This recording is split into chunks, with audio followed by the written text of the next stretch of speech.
Christ the lord. ఈరోజు దేవుడు మనకిచ్చినటువంటి వాగ్దానం ఏంటంటే, కీర్తనల గ్రంథము 91వ కీర్తన 4వ వచనం.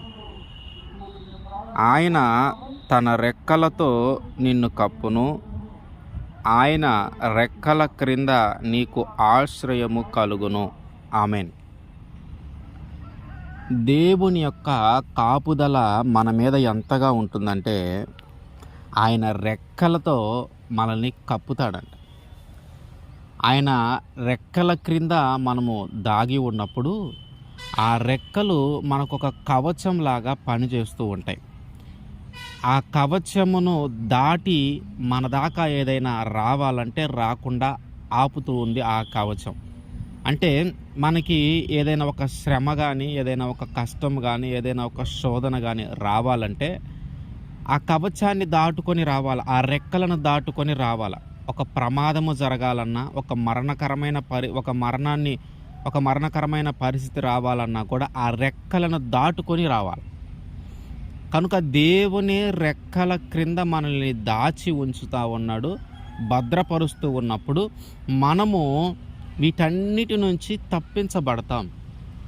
మనం గమనిస్తే కోడి చిన్న చిన్న పిల్లలు దానికి ఉన్నప్పుడు ఆ పిల్లలతో బయట తిరుగుతూ ఉంటే ఏదైనా ఒక కాకి కానీ లేదా వాటికి ప్రమాదము కలిగించేది ఏదైనా వచ్చినప్పుడు వెంటనే దాన్ని గుర్తించి ఆ పిల్లలన్నిటిని కూడా, కోడి తన పిల్లలన్నిటిని కూడా తన రెక్కల క్రిందకి తీసుకుంటుంది, తన రెక్కల కింద భద్రపరుస్తుంది.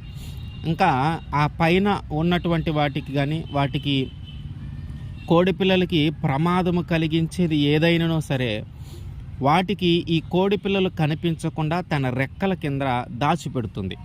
అంటే ప్రమాదము కలిగించేది ఏదైనా జరగకుండా ఉండటానికి, ఆ ప్రమాదము నుంచి తప్పించడానికి తన రెక్కల కింద భద్రపరిచింది. మరణము నుండి తప్పించటానికి, ఆ మరణకరమైన పరిస్థితి నుంచి తప్పించటానికి తన రెక్కల కింద భద్రపరిచింది. ఎట్లాగైతే కోడి తన రెక్కల క్రింద తన పిల్లలను భద్రపరుస్తూ ఉందో, దేవుడు కూడా ఆయన రెక్కల క్రింద మనల్ని భద్రపరుస్తూ ఉన్నాడు. మనకు జరగబోయే ప్రమాదమైన, ఆ మరణకరమైన పరిస్థితి అయినా, శ్రమైనా, శోధనైనా, ఏదైనా సరే, ఒక వ్యాధి అయినా సరే మన దాకా రావాలి అంటే ఆ రెక్కలను దాటుకొని రావాలి. ఆ రెక్కలను దాటుకొని మన దాకా రావటం వాటికి సాధ్యము కాదు. అది ఒక కవచంలాగా ఎప్పుడు కూడా మనల్ని కాపాడుతూ ఉంటుంది. యాకోబు కుమారులు దీనా విషయంలో ఆ షెకెము వాళ్ళందరినీ చంపేసిన తర్వాత యాకోబు భయపడుతూ ఉన్నాడు. ఈ కనానీలని, పెరిజ్జీలని మీరు ఇప్పుడు కొంతమందిని చంపేశారు, ఆ ఊరిలో ఉన్న మగవాళ్ళందరినీ వీళ్ళు చంపేశారు. చంపేసిన తర్వాత మనం ఎంతమంది ఉన్నాం, మనం కొద్ది మందిమే కదా, మీరెందుకు వాళ్ళని చంపేసి వచ్చారు, ఇప్పుడు మన పరిస్థితి ఏంటి? వాళ్ళు తిరిగి వాళ్ళ బంధువులు, వాళ్ళకి తెలిసిన వాళ్ళు, లేకపోతే పక్కన ఊరు వాళ్ళు ఎవరో ఒకళ్ళు ఉంటారు కదా, వాళ్ళందరూ ఇప్పుడు మన మీదకి వస్తే పరిస్థితి ఏంటి? మనం ఎంతమంది ఉన్నాం, కొంచెం మందిమే కదా అనుకుంటూ ఉన్నాడు ఈయన. ఈలోపు దేవుడు అంటున్నాడు, నువ్వు బేతేలుకి వెళ్ళు, నువ్వు బేతేలుకి వెళ్ళి అక్కడ నివసించి నాకు ఒక బలిపీఠం కట్టు అని. సరే, వీళ్ళు ఇప్పుడు ఊరు దాటి బయటికి వెళ్ళాలి. ఊరు దాటి బయటికి వెళ్ళి ఒక ప్రయాణం చేయాలి. ఎటువైపు నుంచి ఎవరు వస్తారో తెలియదు, ఎందుకంటే ఆల్రెడీ చాలా మందిని వీళ్ళు చంపేశారు. ఆ ఊర్లో ఉన్నవాళ్ళు ఆ పురుషులందరినీ చంపేశారు. ఇప్పుడు ఎటువైపు నుంచి ఏ ప్రమాదం వస్తుందో తెలియదు, ఎటువైపు నుంచి ఎవరు యుద్ధానికి వస్తారో తెలియదు, ఎక్కడ ఎవరు దాగి ఉన్నారో తెలియదు. వీళ్ళు ఎంతమంది ఉన్నారు? వీళ్ళు ఒక 12 మంది, యాకోబు గారు ఒకళ్ళు 13 మంది,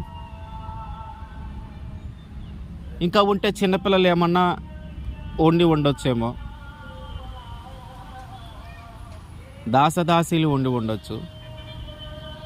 కానీ ఎదుటి శత్రువులు ఎక్కువ మందే ఉండి ఉండొచ్చు వీళ్ళకంటే. ఇప్పుడు వీళ్ళకి భయం ఏర్పడతా ఉంది, ఎలా వాళ్ళందరూ వస్తే మన పరిస్థితి ఏంటి అని. కానీ దేవుడు వాళ్ళకి ఇచ్చిన కాపుదల ఎంతగా ఉందంటే, ఆదికాండము 35వ అధ్యాయము 5వ వచనం, వారు ప్రయాణమైపోయినప్పుడు దేవుని భయము వారి చుట్టూనున్న పట్టణముల మీద ఉండెను గనుక వారు యాకోబు కుమారులను తరుమలేదు. యాకోబును గురించి కానీ యాకోబు కుమారుల గురించి కానీ భయపడల. ఆ ఊర్లో ఉన్న మగవాళ్ళందరినీ చంపింది యాకోబు కుమారులే. కానీ యాకోబు కుమారులను గురించి ఆ చుట్టుపక్కల ఉన్న ప్రాంతాల వారు, ఆ చుట్టుపక్కల ఉన్న పట్టణముల వారు భయపడల.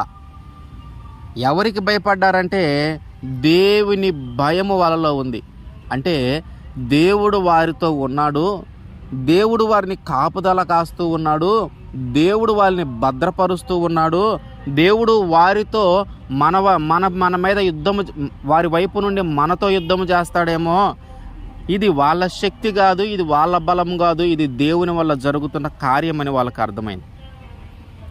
అంటే దేవుడు యాకోబుకి అతని యొక్క కుమారులకి తోడుగా ఉన్నాడు. దేవుడు యాకోబుకి తన యొక్క కుమారులకి కాపుదల ఇస్తూ ఉన్నాడు, వారిని భద్రపరుస్తూ ఉన్నాడు. కనుక వాళ్ళని మనం ఏమీ చేయలేం. వారితో కానీ మనం పెట్టుకుంటే, వారి మీద కానీ మనం యుద్ధానికి వెళితే వారి మీద యుద్ధానికి వెళ్ళినట్టు కాదు, అది సాక్షాత్తు దేవుడి మీద యుద్ధానికి వెళ్ళినట్టు అవుతుంది. వారితో మనం పోరాడాలనుకుంటే అది దేవునితోనే పోరాడే పరిస్థితి అవుతుంది. వారిని మనం చంపేయాలనుకుంటే దేవుడు వారిని కాపుదల ఇస్తూ ఉన్నాడు గనక, దేవుడు వారిని భద్రపరుస్తూ ఉన్నాడు గనక అది మన వల్ల అయ్యేది కాదు. ఈ భయము దేని వల్ల వచ్చిందంటే దేవుని వల్ల వచ్చింది. యాకోబు కుమారులు వెళ్ళి వాళ్ళందరినీ చంపేసినందుకు రాలా, దేవుని వలన ఆ భయం ఏర్పడింది.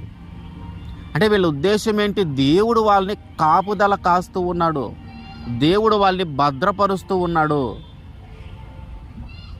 యాకోబుని ఆయన యొక్క సంతానమును దేవుడు ఎలాగైతే కాపాడుతూ భద్రపరుస్తూ ఉన్నాడో, మనల్ని కూడా ఆయన భద్రపరుస్తాడు, మనల్ని కూడా ఆయన కాపాడుతాడు. మనల్ని చూసి కూడా మన శత్రువులు అనుకుంటూ ఉంటారు, ఇది వీళ్ళ శక్తి కాదు, వీళ్ళ బలము కాదు, ఇది దేవుని బలము. వారి దేవుడే వారికి తోడుగా ఉన్నాడు, వారి దేవుడే వారిని కాపాడుతూ ఉన్నాడు, వారి దేవుడే వాళ్ళని భద్రపరుస్తూ ఉన్నాడని మన శత్రువులు కూడా మన గురించి చెప్పుకునే రీతిలో దేవుడు మనకి తోడుగా ఉంటాడు. దేవుడు ఆయన రెక్కలతో మనల్ని కప్పి భద్రపరుస్తూ ఉంటాడు. ఆయన రెక్కలతో మనల్ని కప్పి మనకి కాపుదల ఇస్తూ ఉన్నాడు. ఆయన రెక్కలతో మనల్ని కప్పి మన ప్రమాదం నుంచి విడిపిస్తూ ఉన్నాడు. ఆయన రెక్కలతో మనల్ని కప్పి మరణకరమైన పరిస్థితి నుంచి మనల్ని తప్పిస్తూ ఉన్నాడు. కనుక మనము ఆయన రెక్కల క్రింద ఉంటే చాలు.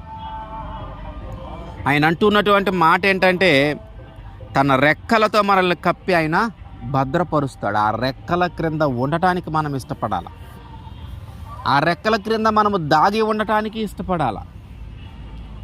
ఆయన రెక్కల క్రింద ఎప్పుడైతే మనం దాగి ఉంటామో అది ఒక కవచంలాగా మనకి అడ్డుగా ఉండి, ఏ ప్రమాదమైనా, ఏ శత్రువైనా, ఏ శోధనైనా, ఏ నష్టమైనా మన దరికి చేరకుండా ఆయన ఎప్పుడు మనకి కాపుదల ఇస్తూనే ఉంటాడు. ఆమేన్.